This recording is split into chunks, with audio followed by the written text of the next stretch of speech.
guys, welcome back to our home on Lawrence. My name is Karin and I'm so happy to have you here with me today.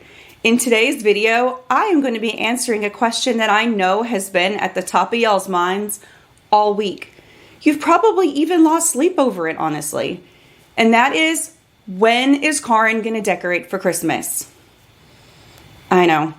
And guys, the answer is, I have no idea. I mean, maybe that's a little dramatic. More than likely, it'll probably be the week of Thanksgiving. November is traditionally a really busy month for our family, with birthdays both within the family and in my daughter's friend group. So we've been traveling back and forth to our old hometown quite a bit lately so that she could spend time with her friends. So I haven't really had the chance to yet. But that doesn't mean that I haven't been preparing and that I haven't been kind of getting my inspiration together, figuring out what I want to make, what items maybe I still want to buy. And so since this is my first Christmas on YouTube, I thought it would be fun to kind of share with you guys a little bit of my inspiration for this Christmas, show you some of the family items that we use year after year, and give you guys just a little bit of a taste of what's to come in the next couple of weeks. So the first thing you should know is that this year I am heavily influenced by very traditional, classical Christmas decor. Think the movie Little Women, mostly the one from the 90s that a lot of us grew up with, you know, the one with Winona Ryder and Susan Sarandon. It's just all the greenery and the fruits, all those natural elements, and then adding in the red ribbons and maybe some gold beads. That's where my heart is at this Christmas. So I've already started collecting some of those items. You'll remember last week I learned how to make these dried orange slices, which I told you guys I was definitely going to use for Christmas if they turned out. And I've already got plans to make a whole bunch more of them. I want to use them on the tree as ornaments. I want to make garlands. I would love to do an orange slice garland on the mantle this year. We also do a Christmas tree in our dining room, a smaller one. You know, like one of those alpine trees. They sell them at Hobby Lobby and they're kind of skinnier and they look just more like an alpine tree. Yeah. Anyhow. So on that tree, we usually do a lot of like candy themed ornaments or like food themed ornaments. And so this year I'm thinking about making like gingerbread cookie ornaments, doing some of these on there, maybe some cranberry garlands, something to that effect. So I'm really excited about that. But I also, for the first time, picked up some pomegranates at my local H-E-B grocery store. I've always wanted to get some of these, but for whatever reason, I just never did. So I've got to figure out how I'm going to decorate with them. I mean, I could put them in a really pretty large bowl. They would be a really simple centerpiece on the table. I could also put them on the mantle in the garland as well with the oranges. So we'll see what happens with that. And then I picked up a bag of walnuts. It was like a $3 bag at the grocery store. But guys, I mean, we're not big on eating walnuts in our house. But honestly, if we had company and they wanted them, I would just need to go get a nutcracker and they could open them up and they would serve as food and decor, which I think is always such a win-win when you can double up food as decor. And then in our yard, ooh, that hurt. We had a really bad storm a couple of weeks ago and it blew quite a bit of pine cones down from our trees. So I've got a big bag full of those that I plan on using all over the house this year. Okay, so now let's talk about the Christmas tree. In years past, I've always used a faux Christmas tree. I've tried to find ones that look, you know, as lifelike as possible. But you know, I mean, it's still artificial. But this year, I'm considering doing a real Christmas tree just because, well, my kids are older, our pets probably won't mess with it, and I think it would be really pretty to do a real one this year. So, with that being said, of course, the orange slices are something I still want to incorporate on the big living room tree as well. But I picked up a couple strands of these small little gold colored beads from Hobby Lobby. They were in the miniature Christmas tree section where you can get like the little ornaments for the little bitty tabletop trees.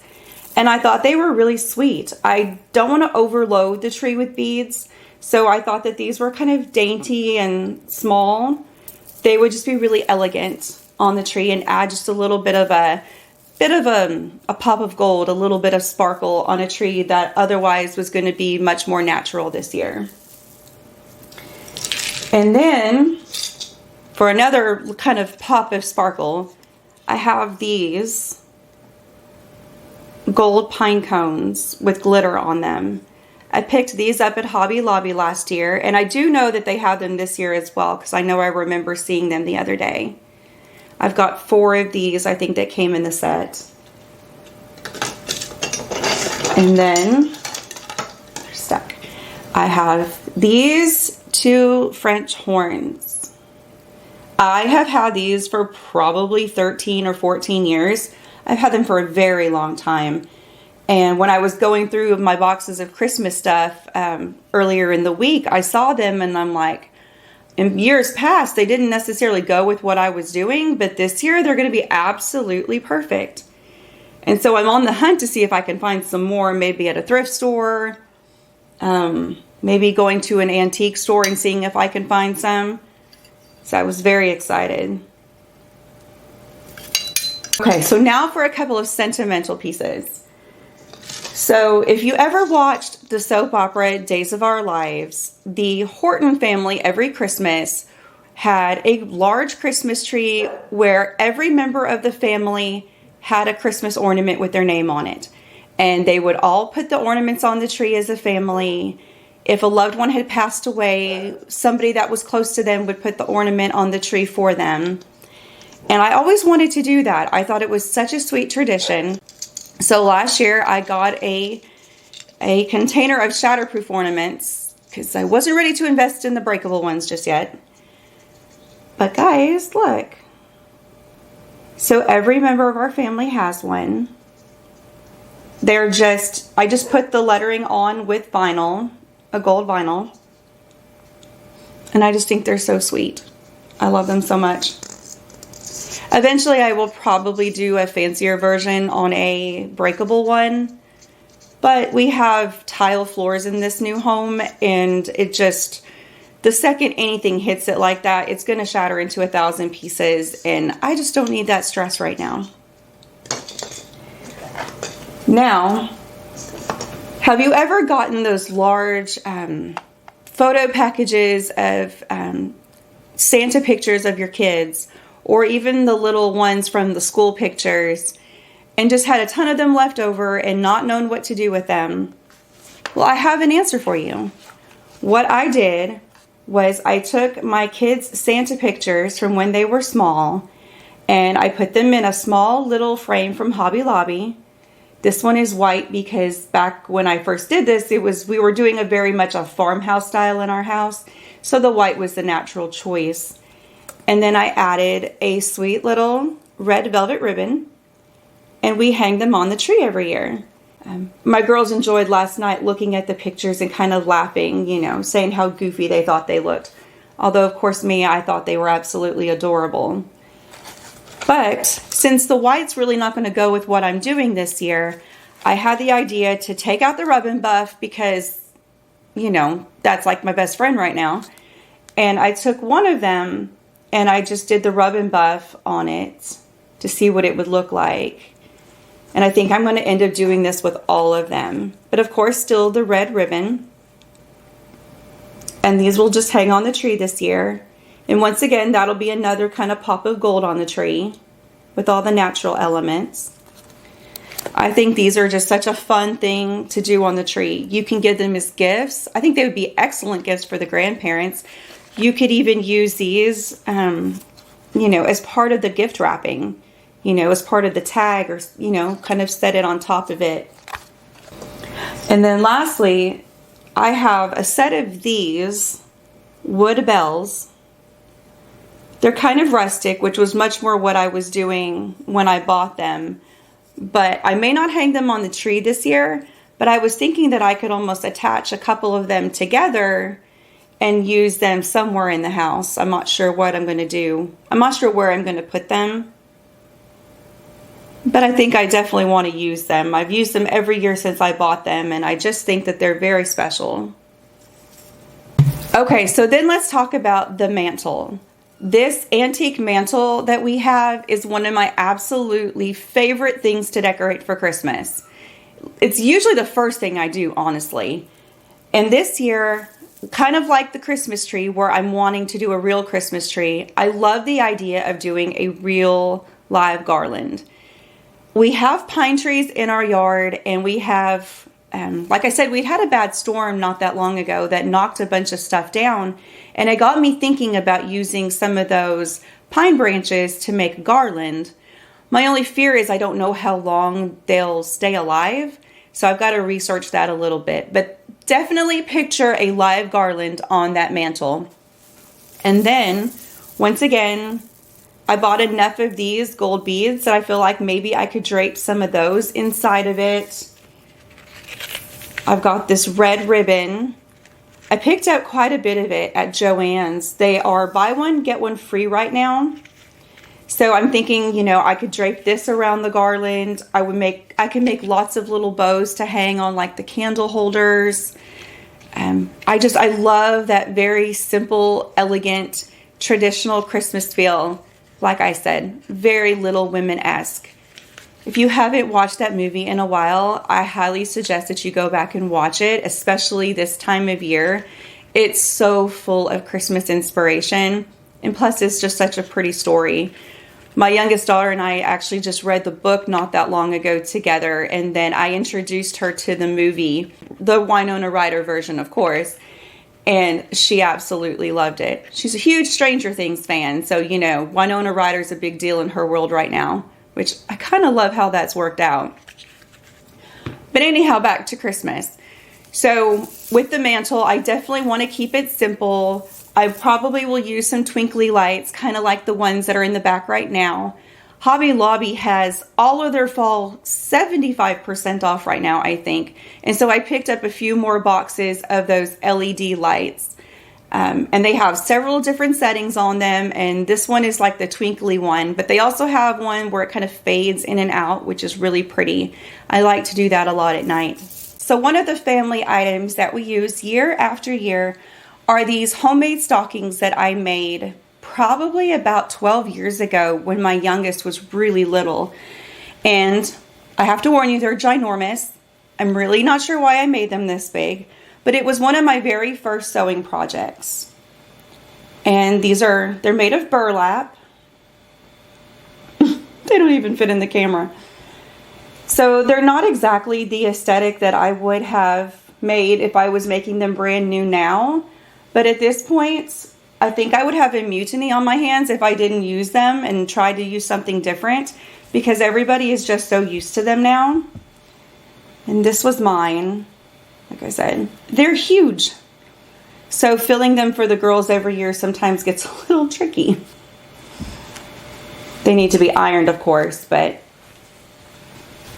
I'm still really proud of them. Like I said, they were one of the first sewing projects I ever did, and the fact that they're still, you know, completely intact, not falling apart is kind of amazing. This one is my husband's. It's got that white rickrack, kind of a thicker one at the top. This blue and white gingham. And then my other daughter's. Is it bad that I get confused every year which one of these is which for each daughter?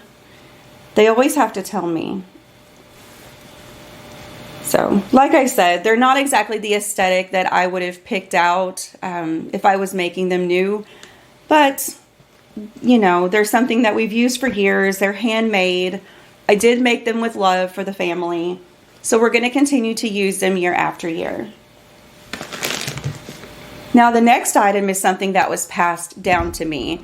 If you've watched any of these videos, you know that our home is filled with items that belong to my parents and my grandparents. Sadly, I've lost all of them at this point. And since I was an only child and an only grandchild on both sides, You know, any of the special family items that I wanted to keep, I mean, nobody was going to stop me. I mean, they were all going to, anything that I wanted, I could have. So that's a special thing. So this nativity scene was handmade by a friend of my grandmother's many years ago. And it's made of china. And there's gold detail on all of the wise men and all of their camels. And then on the baby Jesus, which is kind of hard to see. I don't know that I can really get it to focus in on it. But it's a complete set. We have animals. We have all the wise men, the shepherd, Mary and Joseph, all of them. This is one of the shepherds. And it's just such a priceless treasure that I could never replace. So I take extra good care of them every single year when I'm putting them up. And then, of course, there has to be a stable, right? You can't have the nativity scene without a stable. So a couple of years ago, I was walking through Hobby Lobby and I found this one.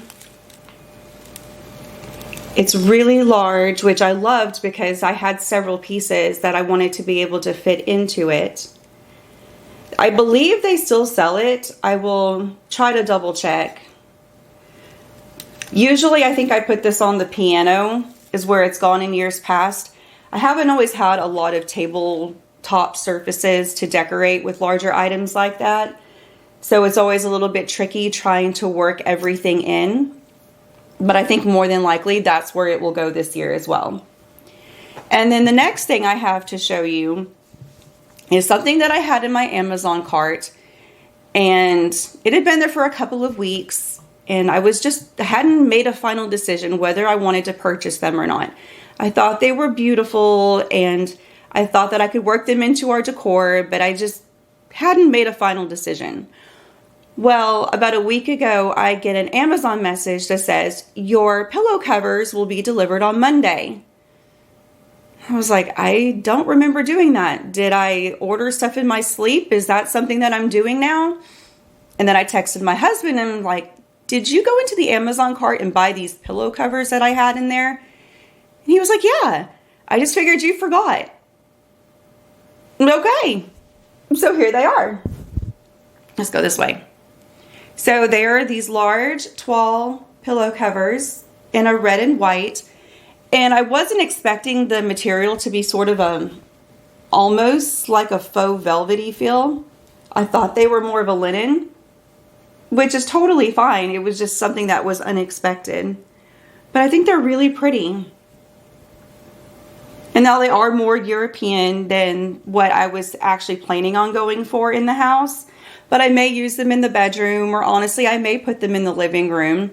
I'm not opposed to mixing a couple of different styles together. Wouldn't be the first time I've done that.